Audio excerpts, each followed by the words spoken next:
buenas noches a todos, bienvenidos a un episodio más de Meducas. Hoy nos acompaña desde Galveston Guillermo. Guillermo es un especialista, de hecho, bueno, en muchas cosas, pero hoy viene a hablarnos sobre las quemaduras. Hola Guillermo, ¿cómo estás? Hola Amanda, muy bien, muchas gracias. Con el gusto de saludarte a ti y a tu público. Gracias, Guillermo. Oye, ¿nos podrías contar un poco sobre tu experiencia profesional? ¿Quién es Guillermo? Claro, por supuesto. Bueno, yo soy orgullosamente paramédico. Estoy en Cruz Roja desde los 14 años del Comité de Juventud. Hice mi TUM básico, mi TUM intermedio, fui instructor nacional y después hice la carrera de medicina, una especialidad en cirugía general y una alta especialidad en cirugía laparoscópica. Pero mi pasión por el prehospitalario jamás ha desaparecido. Entonces, gracias a esos antecedentes prehospitalarios y ya mi formación como médico, eh, fui invitado para ser médico de vuelo y entonces empecé a trasladar a los niños más quemados de todo México aquí, a Galveston, al Hospital Shriners, que es uno de los mejores centros de quemados. Y después de varios traslados como cirujano de vuelo, que fueron así lo máximo, pues me invitaron a hacer ahí un postdoctorado en investigación. Estuve trabajando 5 años en el área de investigación clínica, pude hacer una maestría en ciencias médicas ahí en la Universidad de Texas. Y bueno, aquí es donde vivo, en la isla de Galveston, y me dedico sobre todo a la docencia, dar cursos de trauma, cursos de quemados y pues a compartir mis conocimientos no solo a nivel hospitalario, sino también para mis compañeros médicos. Claro que sí, he visto que ya sean webinars, cursos, talleres, siempre estás dispuesto a estar enseñándonos a nosotros cómo mejorar nuestra atención en los pacientes quemados. Y justamente hoy es el tema del que vamos a estar conversando en este día. Y bueno, una de las preguntas que me surge ahora es, ¿cuáles son las primeras intervenciones? Que siempre está esa duda porque algunos dicen, seguimos poniendo gasas húmedas, seguimos colocando gasas secas, envolvemos, no envolvemos. ¿Cuáles son las primeras intervenciones que un prehospitalario debe hacer en las quemaduras? Muy bien. Pues muy buena pregunta, porque muchas veces damos ya por hecho todo y queremos saltarnos hasta procedimientos súper avanzados. Y muchas veces no tomas en cuenta lo primero, lo que nos enseñan el día uno en la escuela de paramédico, que es la escena segura. eh, Muchas veces como paramédicos, pues tenemos ese instinto de querer rescatar y demás. Vemos un coche en llamas y aunque no tengamos el equipo de protección personal, nos acercamos y hemos tenido compañeros que sufren lesiones por no seguir la regla básica de escena segura. Y si la escena no es segura, ni me acerco. Llamo a quien deba de ser para que con el equipo de protección personal adecuada y el demás entrenamiento hagan la escena segura. Entonces yo como paramédico no me debo de acercar a una escena que está insegura, aunque haya víctimas ahí, ¿no? Entonces recordar lo básico de escena segura. Una vez que la escena sea segura, el siguiente paso es detener el proceso de quemadura. Y la verdad es que es mucho más sencillo de lo que uno pensaría, que es nada más echarle agua. Existen muchos mitos y muchas controversias de, no, es que si le pongo agua le van a salir flictenas. No, no le van a salir flictenas. Las flictenas van a salir en todo paciente que tenga quemaduras de segundo grado en adelante. No tiene nada que ver que yo le ponga agua. También he escuchado que dicen el choque térmico. No existe el choque térmico, ¿no? Lo que necesita el paciente es precisamente que nosotros detengamos la quemadura. ¿Y cómo lo vamos a hacer? Simplemente con agua. No tiene que ser agua helada.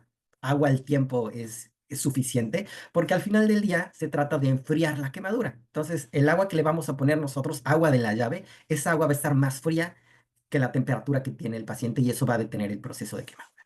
Antes también había un mito de, bueno, es que si no lo hago en los primeros minutos, ya no sirve de nada. Bueno, hoy por hoy está comprobado, Amanda, esto está muy interesante, que si tú durante las 3 primeras horas, después de que quemó el paciente, le pones agua, estás deteniendo todavía el proceso de quemadura y el paciente va a necesitar menos cirugías porque finalmente al hacer esto estamos haciendo que la quemadura no sea tan profunda. Y la siguiente pregunta es, ¿cuánto tiempo debo de echarle agua? ¿Cuánto tiempo de irrigar? Bueno, antes decía, no, 5 minutos. Bueno, la literatura más reciente muestra que 20 minutos de agua tenemos que irrigar al paciente. Entonces, 20 minutos con agua al tiempo y eso hace la diferencia en la cantidad de cirugías que va a necesitar el paciente y su pronóstico en general. Entonces, no tengan miedo en ponerle agua al paciente. Obviamente, la hipotermia es un riesgo perdón, es un riesgo en todos los pacientes, pero cuidado, si no detenemos el proceso de quemadura, vamos a tener quemaduras más profundas, más extensas y el riesgo de muerte de nuestro paciente va a ser mayor. Entonces, no tengan miedo en echarle agua al paciente. Se vale echarle agua durante 20 minutos inclusive. Y después de eso, entonces ya secan perfectamente al paciente, ponen la calefacción de la ambulancia y lo cubren con apósitos limpios y secos. Yo me acuerdo, mi primer traslado de un paciente quemado lo hice cuando era estudiante de mi TUM básico. Le puse gasas húmedas, ¿no? Y ahí lo iba irrigando porque fue lo que me dijeron que hiciera. Y al final del día, bueno, fue un traslado corto, entonces sirvió para detener el proceso de quemadura, pero no hay que poner agua por más de 20 minutos por el riesgo elevado de hipotermia.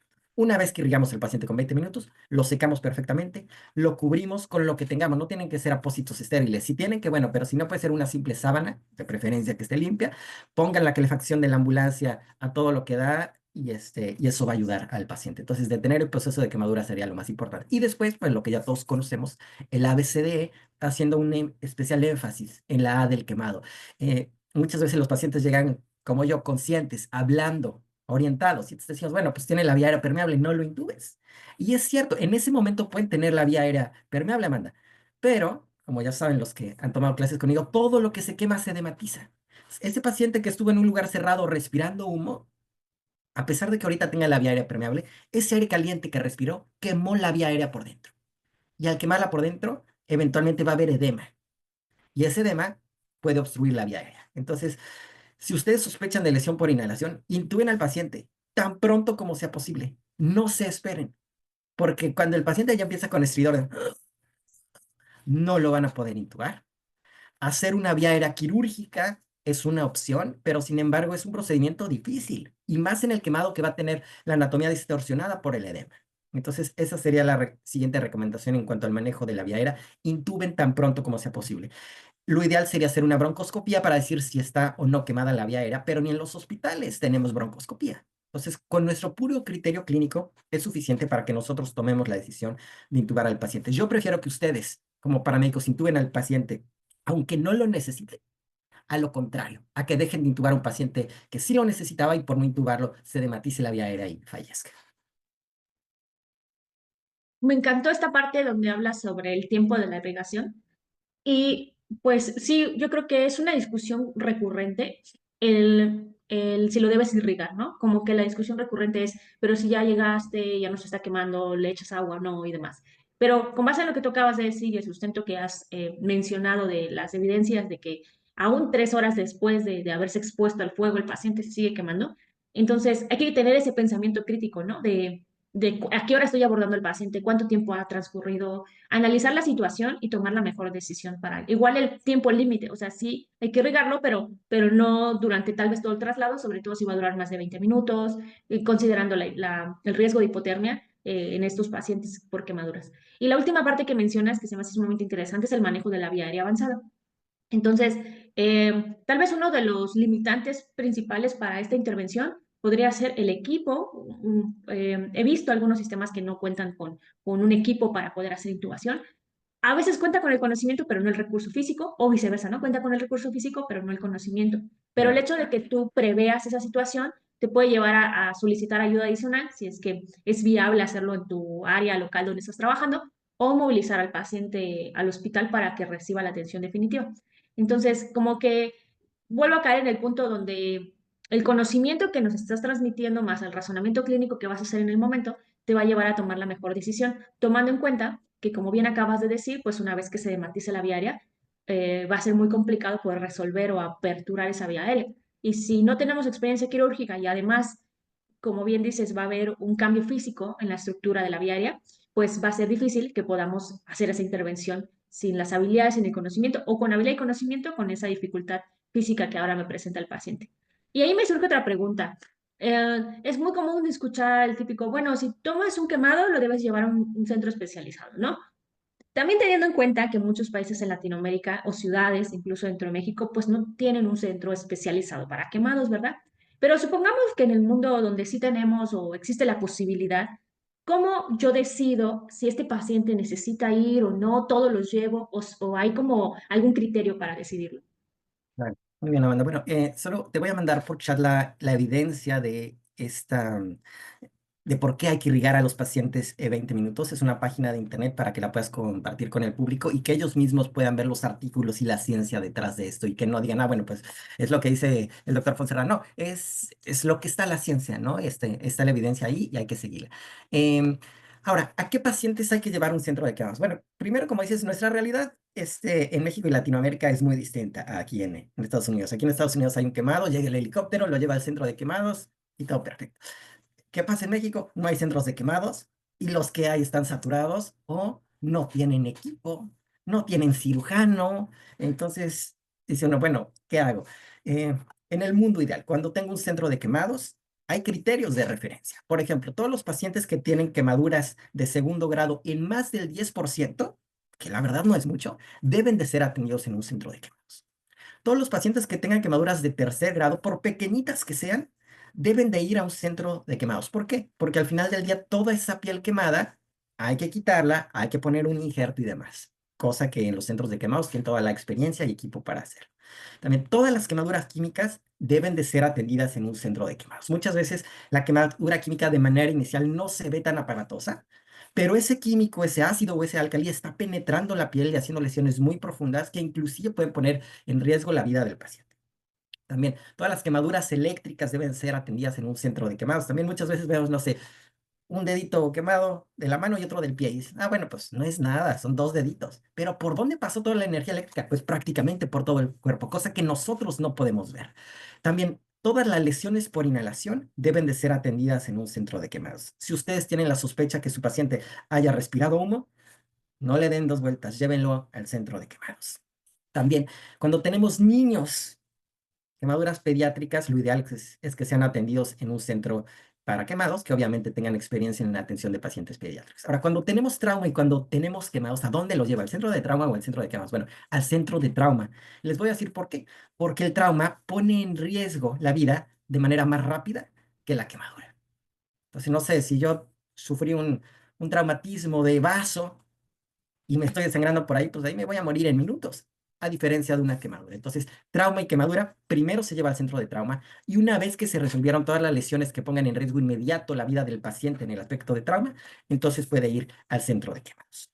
Ahora, todos los pacientes que tengan necesidades especiales sociales, emocionales o de rehabilitación también deben de ser atendidos en el centro de quemados. Muchas veces, supongamos que tengo una quemadura de menos del 10%, que yo considero que se podría manejar de manera ambulatoria en un centro de salud. Bueno, si el paciente no tiene recursos, es un indigente, etcétera, si yo lo mando a su casa, se le va a infectar esa herida, no le va a cicatrizar, etcétera. También no sé si es un paciente con diabetes que no está controlado, jamás le va a cicatrizar esa herida. Entonces, todas estas poblaciones especiales es mejor que sean atendidas en un centro de quemados. Entonces, si el paciente cumple con uno de estos criterios, lo ideal es tratarlo en un centro de quemados, Amanda. Claro, sí. Creo que el punto de la cantidad de porcentaje, por ejemplo, el segundo grado más del 10% y tercero, como que podría ser como muy evidente, yo creo, ¿no? Tal vez en mi sentido común y en mi conocimiento. Y a veces se nos olvida también esos aspectos de los pacientes diabéticos, por ejemplo, o no lo manifiestan al momento que estamos haciendo el abordaje. Y claro, la situación donde pues tengo y es probable que ocurra un paciente con otras lesiones que estén conduciendo a que tenga una pérdida de sangre o alguna otra lesión y que esté mascarado por la quemadura, porque pues obviamente es doloroso para el paciente y probablemente su enfoque ahora sea el dolor que está sintiendo por las quemaduras que se le han producido. Y hablando sobre el dolor, que es un tema yo creo que, no sé, sigue, me parece un poco loco, pero sigue a veces estando mucho en discusión esto de si manejo el dolor del paciente, cómo lo hago, con qué medicamento, qué recomiendas o qué recomiendas tú, sí, qué recomiendas tú para el manejo del dolor en pacientes quemados. Bueno, en primer lugar, no hay duda alguna que debemos de tratar el dolor y tratarlo rápido. Es una de las prioridades, porque el simple hecho de que yo tenga dolor me va a dar taquicardia. Y si tengo mucha taquicardia, va a bajar mi gasto cardíaco. Y entonces mis órganos van a estar hipoperfundidos y al final del día eso es choque. Entonces, mucho cuidado con tener a pacientes con dolor. Eh, ¿Qué medicamento usar? Pues ahora sí que el que tengamos y sepamos usar de manera segura. El libro aquí dice morfina, pero pues no tenemos morfina en todas las ambulancias o hospitales inclusive. Yo me acuerdo en el centro quemados donde yo trabajé en México tenemos nalbufina, nada más. Si ustedes tienen más opciones, bueno, el fentanilo es buena opción. Sin embargo, aquí lo utilizan para dolor moderado y ya para un dolor más intenso utilizan la ketamina. La ketamina tiene un perfil de hemodinámico también muy seguro, no va a hipotensar al paciente, entonces la ketamina es buena opción. Eh, Podría darte una lista de analgésicos. Al final del día no es tanto como este analgésico es especial para el quemado. Finalmente no es un dolor como especial que necesite un medicamento particular. Pero sí les quiero decir que ustedes sepan usar el medicamento, que sepan cuál es la dosis. En general, sin hablar de un medicamento en particular, nos gustan dosis pequeñas y repetirlas tan seguido como sea necesario, ¿ok? Y algo muy importante, la vía de administración. La única vía segura para administrar analgésicos opioides, sobre todo, va a ser la vía intravenosa, señores, o intraósea. Nada de intramuscular, nada de vía oral, nada de sublingual. Y les voy a decir por qué la intramuscular no, porque todo lo que se quema, quedamos que se dematiza, ¿no? Y entonces a lo mejor yo no puedo canalizar al paciente, y eso nos va a pasar porque la verdad es que canalizar a un quemado es muy difícil, precisamente porque todo está edematizado y la anatomía está perdida. Y digo, bueno, tiene mucho dolor, le voy a poner 10 miligramos de morfina intramuscular, que para quien no sepa, 10 miligramos es muchísimo. Y no se le quite el dolor. Entonces le pongo otros 10 y otros 10. Cuando la sangre empieza a recircular en ese músculo que tiene ya 30 miligramos de morfina y llega al torrente sanguíneo, el paciente le va a dar depresión respiratoria y se va a morir. Entonces, mucho cuidado con la vía intramuscular. No es una vía de administración de medicamentos segura para el quemado, ¿ok? Que sea intravenosa. Em, ¿Qué más en cuanto al manejo de medicamentos? Bueno, esto no va tan de la mano, pero sí es importante mencionarlo. El fentanilo, ¿no? Muchas veces nosotros como paramédicos estamos muy emocionados y dicen, ay, sí, el anestesiólogo del hospital me regaló una ámpula de fentanilo y andamos ahí cuidándola como oro. Bueno, tengan cuidado, sobre todo en el aspecto legal. Hemos tenido ya experiencias muy tristes de compañeros, no solo paramédicos, sino médicos, que han ido a la cárcel por tener en su mochila, en su botiquín, medicamentos controlados. Entonces, conozcan muy bien las legislaciones y tengan mucho cuidado para evitarse meter en problemas legales con estas sustancias controladas que cada vez van a ser más controladas. Ok, me gusta esta parte donde dices, puntualmente tengo que conocer el fármaco que voy a administrar para saber cómo va a responder fisiológicamente el cuerpo de mi paciente. Incluso si encuentro alguna contraindicación como su presión arterial, algún fármaco que ya esté consumiendo él y con el que pueda hacer interacción, o incluso la parte de los medicamentos opioides que puede tener depresión respiratoria. Entonces eso me puede llevar a ir analizando y evaluando su situación clínica a mi paciente. Y como bien dijiste, pues cada entorno hospitalario o cada país tiene sus limitaciones legales, sus propias indicaciones de tu nivel académico, de qué puedes portar en la unidad de emergencia, etcétera, ¿no? Y conocerlas para evitar estas dificultades después con la ley, con la autoridad, si es que somos evaluados ante esta situación. Y un punto crucial, yo creo que vuelvo a enfatizar lo que tú dijiste, el manejar el dolor. He escuchado y sigue sucediendo, me sorprende en México, pero también sé que en otros países en Latinoamérica, que los médicos son muy renuentes a que el profesional prehospitalario haya opacado, le dicen, el dolor, ¿no? O habérselo quitado. Para fines de la quemadura, se me haría un poco ridículo, la verdad, que el médico te diga que si le quitas el dolor no vas a ver qué tiene, porque pues vamos, es como, pues ahí está, ¿no? Y además lo que siempre yo digo, yo creo, es que es imposible que el médico solamente con verlo y con el dolor diagnostique. O sea, por lo que comprendo y lo que he visto de su profesión en el entorno hospitalario, pues el médico tiene que evaluar como nosotros, tendrá que hacer en algunas ocasiones hacer laboratorios, radiografías, ultrasonido y otros mecanismos de evaluación para diagnosticar y tratar. O sea, no es que llegue con dolor en alguna parte y diga, tiene esto y de ahí no me salgo porque el dolor dice que tiene esto. Entonces, hay que cambiar ese paradigma. Insisto, yo sé que no son todos, pero sí he escuchado compañeros que han sido amonestados verbalmente, incluso reportados porque han tratado el dolor de un paciente por quemadura y por otra razón, no importa cuál sea, ¿no? Es como que es un mito como, ya no debo, no administro medicamento para el dolor porque muy probablemente me van a regañar en el hospital, ¿no? Esto que comentas es muy cierto, Amanda, pero es ignorancia, ignorancia de los médicos, ¿no? Hoy por hoy te puedo decir que no hay ninguna patología a la que esté como contraindicado quitarle el dolor, ya sea en el prehospitalario o en el hospitalario. ¿Tiene dolor? Le quitas el dolor, ¿ok?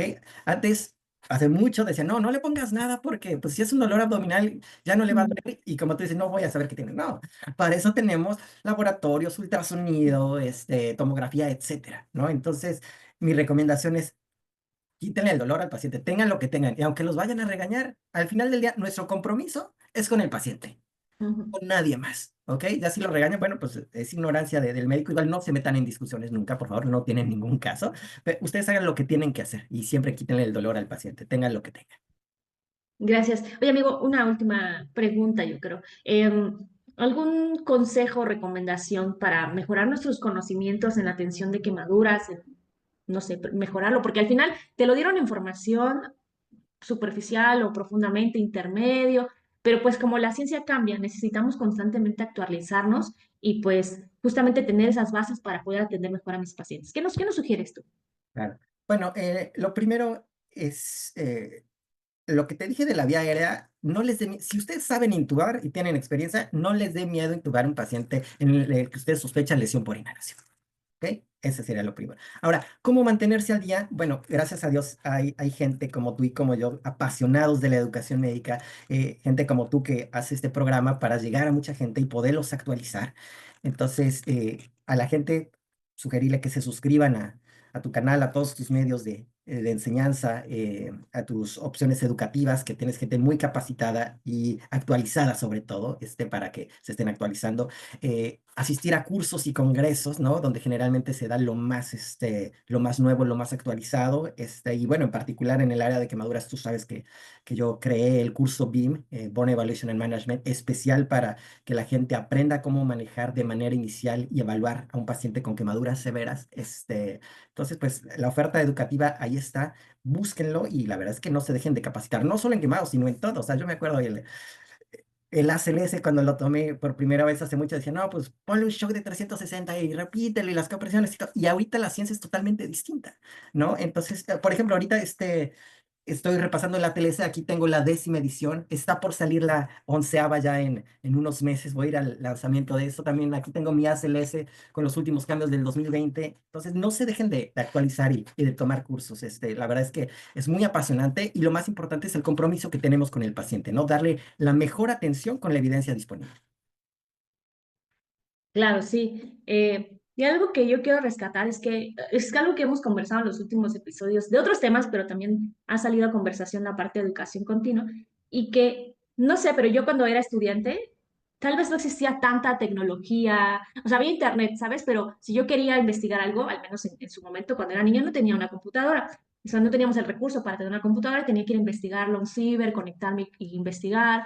Y ahora me he dado cuenta que hay tanta disposición a la información, entonces, tenemos que tener la capacidad de buscar y también de discernir de aquello que podría ser no tan correcto. O sea, sí, revisa las fuentes, verifica la información, no creas todo y siempre pon en duda lo que estás leyendo y ve a corroborar si alguien más lo dice, ¿sabes? Como si hay otro tipo de investigación que lo respalde y demás. Entonces, creo que además es tan accesible que es gratis. O sea, hay cursos que yo sé que todos queremos tener certificaciones porque es genial, la verdad es que es genial poderte formar, tener una certificación, pero también hay muchos talleres y cursos gratis y tantos medios de información que lo único que yo sugiero siempre es verifica la información. O sea, si viste un TikTok, porque hasta en TikTok puedes aprender, no pasa nada. Ok, tómalo, investiga si es verdad antes de irlo a aplicar a tu paciente, para que pues efectivamente ese conocimiento lo pongas a orden del paciente, pero siempre con la seguridad de que eso es lo más correcto y que no exista algo más correcto aún de lo que acabas de aprender, ¿no? Pues yo te agradezco mucho, hemos aprendido muchísimo. No sé si quieres añadir algo más de lo que hemos Este, conversado hoy. Solo en la última parte que dices, Amanda, de todo lo que les acabo de decir, por favor, no me crean nada. Para que ustedes, o sea, no importa quién les diga lo que les diga, ah, es que el jefe de servicio de urgencias de tal hospital me dijo esto, no le crean nada a nadie. Como tú dices, vayan a los fuentes, vayan a los manuales, a los artículos, y no porque haya un artículo, quiere decir Ujú, que sea cierto o que tengamos que cambiarlo. Entonces, saber también leer la literatura médica es importantísimo, ¿no? claro. Saber si ese artículo tiene valor estadísticamente significativo, si lo podemos aplicar en nuestro país, etcétera. Entonces, no porque escuchen algo quiere decir que vaya a ser la realidad y la realidad aplicable a nuestra realidad, ¿no? Entonces, eso me encantó, Amanda, tener como ese juicio, ¿no? Y esa capacidad de criticar de manera constructiva, decir, ok, escuché que hay que echarle 20 minutos agua, o sea, está loco el doctor Fonseca, así. Váyanse a la fuente, lean los artículos y entonces ustedes tomen la mejor decisión para su paciente, ¿ok? Y ¿qué más te iba a decir de esto de la capacitación continua? Bueno, pues como les decía, no dejen de aprender.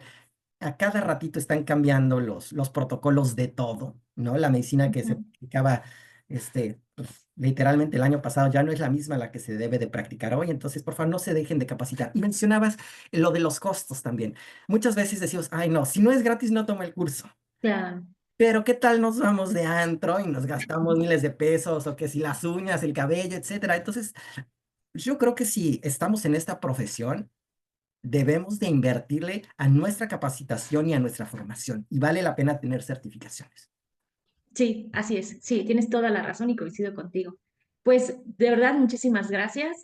Ha sido un tema muy interesante, bueno, y la verdad es que ha sido tan ameno conversar contigo que no sé cuánto tiempo ha pasado, pero al menos sé que hemos aprendido muchísimo y que seguramente vamos a tener preguntas o comentarios, así que yo te los haré llegar Claro. conforme nos lleguen esas dudas. Y pues gracias a todo el público.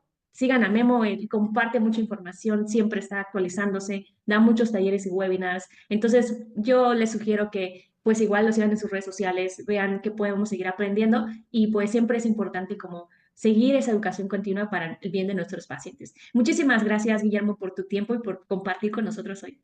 Claro que sí. Gracias a ti, Amanda, por la invitación. Gracias a ustedes, público, por haber estado aquí, por regalarnos su tiempo y por mostrar ese compromiso de seguir capacitándose. Yo soy Guillermo Fonserrada y recuerden que todo lo que se quema se dematiza. Hasta luego, amigos, que tengan una buena noche. Adiós, amigos.